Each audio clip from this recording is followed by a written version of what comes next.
Update کریں آپ کو کہ اسرائیل کی فلسطینیوں کے خلاف جاری جارحیت پاکستان اور ترکی نے یو این جانے کا فیصلہ کر لیا ہے۔ دونوں ممالک کے وزرائے خارجہ یو این میں فلسطین کے لیے بھرپور آواز اٹھائیں گے۔ انتظامات کو حتمی شکل دے دی گئی ہے۔ دونوں وزرائے خارجہ کی جلد روانگی کا امکان ظاہر کیا جا رہا ہے۔ وزیر اعظم عمران خان اور ترک صدر کے درمیان بھی ٹیلی فونک رابطہ ہوا تھا اور اب پاکستان اور ترکی نے یو این جانے کا فیصلہ کیا ہے۔ دونوں ممالک کے وزرائے خارجہ جلد نیو یارک پہنچیں گے، جہاں پر اقوام متحدہ میں وہ اسرائیل کی جانب سے جاری جارحیت بربریت کے خلاف بھرپور آواز اٹھائیں گے۔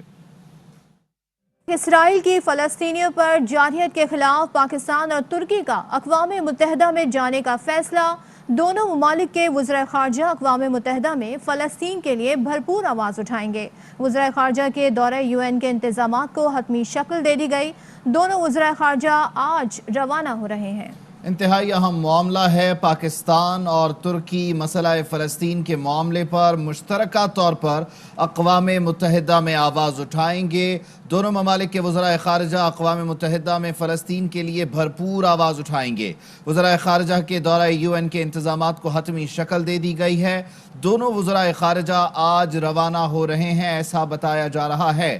اس سے قبل وزیر اعظم عمران خان اور ترک صدر طیب اردوان کے درمیان ٹیلی فونک رابطہ بھی ہوا، جس میں مسئلہ فلسطین کے حل کے لیے مختلف آپشنز پر غور کیا گیا اور دنیا بھر کے سامنے اس مسئلے کو اجاگر کرنے کے لیے جو معاملات ہیں ان پر غور و خوض ہوا۔ اور اب یہ ایک انتہائی اہم قدم ہے کہ پاکستان اور ترکی مل کر اقوام متحدہ کے صدر دفتر نیو یارک میں اس معاملے کو مشترکہ طور پر اٹھائیں گے۔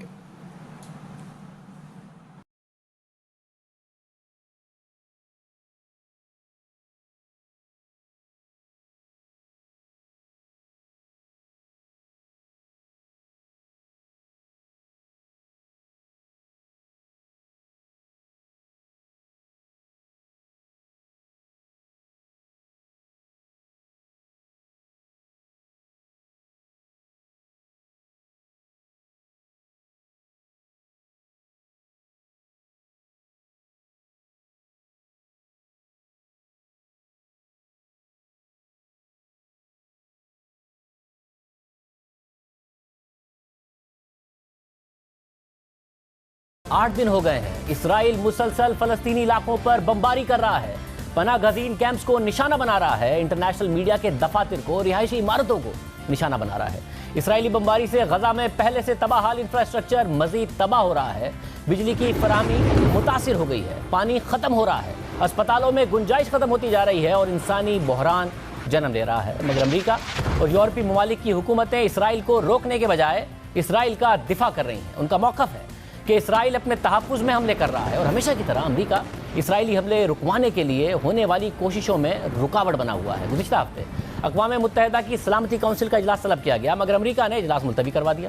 پھر گزشتہ رات سلامتی کونسل کا اجلاس ہوا تو امریکہ کی وجہ سے اسرائیلی حملوں کے خلاف سلامتی کونسل کا مشترکہ بیان سامنے نہیں آ سکا۔ اس حوالے سے اقوام متحدہ میں چین کے نمائندے نے کہا کہ امریکہ اقوام متحدہ کو تشدد کے خلاف کھل کر بات کرنے کی اجازت نہیں دے رہا ہے۔ یہ بہت افسوسناک بات ہے کہ ایک ملک یعنی امریکہ کی وجہ سے سلامتی کونسل ایک آواز میں بولنے کے قابل نہیں ہے۔ ہم امریکہ سے اپیل کرتے ہیں کہ وہ اپنی ذمہ داریاں نبھائے۔ اور پھر آج وزیر خارجہ شاہ محمود قریشی نے بھی قومی اسمبلی میں بتایا کہ امریکہ نے سلامتی کونسل کے مشترکہ اعلامیے میں رکاوٹ ڈالی۔ میں خراج تحسین پیش کرنا چاہوں گا چین کے قیادت کو، وزیر خارجہ کو، جنہوں نے اپنی سفارتی کاوشوں سے سلامتی کونسل کو یکجا کرنے کی کوشش کی اور تقریباً تمام ممبران ایک طرف قائل ہوتے ہوئے دکھائی دے رہے تھے۔ لیکن بدقسمتی سے مجھے یہ کہنے میں کوئی ہچکچاہٹ محسوس نہیں ہو رہی جناب اسپیکر کہ ایک طاقت جس کے پاس ویٹو کا اختیار ہے، اس نے یعنی کہ امریکہ نے اپنے ویٹو کے استعمال سے وہ جو ایک جوائنٹ سٹیٹمنٹ وہاں سے نکلنا تھا اور ایک آواز جانی تھی، اس کو اس کے راستے میں رکاوٹ ڈالی۔ قومی اسمبلی میں آج فلسطینیوں سے اظہار یکجہتی اور اسرائیلی حملوں کے خلاف مذمت کی قرارداد اتفاق رائے سے منظور کر لی گئی۔ اس قرارداد کے مطابق ایوان فلسطینیوں کے لیے آزاد خود مختار ریاست کا مطالبہ کرتا ہے، اسرائیلی جارحیت رکوانے کے لیے سلامتی کونسل سے فوری اقدامات کا مطالبہ کرتا ہے اور مطالبہ کرتے ہیں کہ فلسطینیوں کی نسل کشی فوری بند کی جائے۔ اس کے علاوہ قومی اسمبلی میں خطاب کرتے ہوئے وزیر خارجہ شاہ محمود قریشی نے کہا کہ وہ آج ہی ترکی جا رہے ہیں، جہاں سے فلسطین، سوڈان اور ترکی کے وزیر خارجہ کے ساتھ مل کر نیو یارک جائیں گے۔ وزیر اعظم کو اعتماد میں لینے کے بعد آج رات اس ایوان کے اختتام پر میں ترکی روانہ ہو رہا ہوں، اور وہاں جا کر فلسطین کے وزیر خارجہ وہ تشریف لا رہے ہیں، سوڈان کی وزیر خارجہ اور پاکستان کا وزیر خارجہ، ہم چاروں مل کر اس نئی سلامتی کونسل کی اور OIC کے اجلاس کی صورتحال پر تبادلہ خیال کر کے ہم نے فیصلہ کیا ہے کہ ہم مل کر نیو یارک جائیں گے، اور نیو یارک جا کر ہم پاکستان کے 22 کروڑ عوام کی ترجمانی کریں گے۔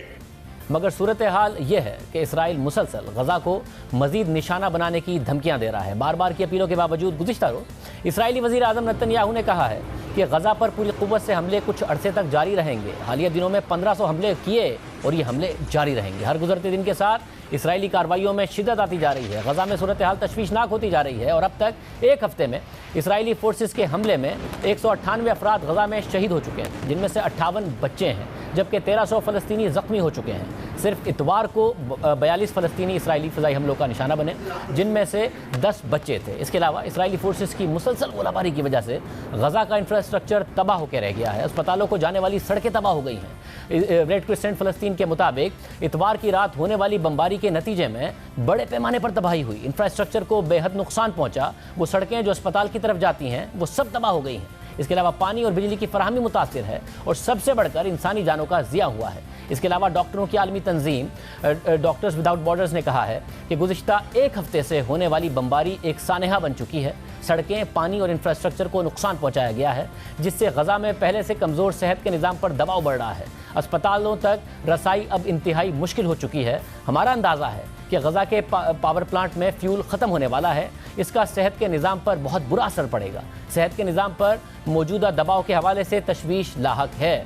اسپتالوں میں صورتحال تشویشناک ہو رہی ہے۔ ساتھ ہی مسلسل بمباری کی وجہ سے عام شہریوں میں خوف و ہراس پایا جاتا ہے، اور فلسطینی حکام کے مطابق اب تک 10,000 فلسطینی اپنے گھروں کو چھوڑ کر کیمپس میں آ گئے ہیں، مگر یہ کیمپس بھی اسرائیلی گولہ باری سے محفوظ نہیں ہیں۔ اسرائیلی فوج وہاں پر بھی انہیں نشانہ بنا رہی ہے۔ ایک کیمپ میں اسرائیلی فورسز کے حملے میں ایک ہی خاندان کے 10 افراد شہید ہو گئے تھے۔ اس سے پہلے ہفتے کو اسرائیلی فورسز نے غزہ کی دوسری سب سے بڑی عمارت کو نشانہ بنایا، اور یہ دعویٰ کیا کہ اس بلڈنگ سے حماس اپنا آپریشن چلا رہی تھی، اس لیے اسرائیل نے اس عمارت کو نشانہ بنایا۔ مگر اس عمارت میں الجزیرہ اور امریکی خبر رساں ادارے، ایسوسیٹڈ پریس اور دیگر صحافتی اداروں کے دفاتر موجود تھے، مگر اس کے باوجود اسرائیل نے پوری عمارت کو تباہ کر دیا۔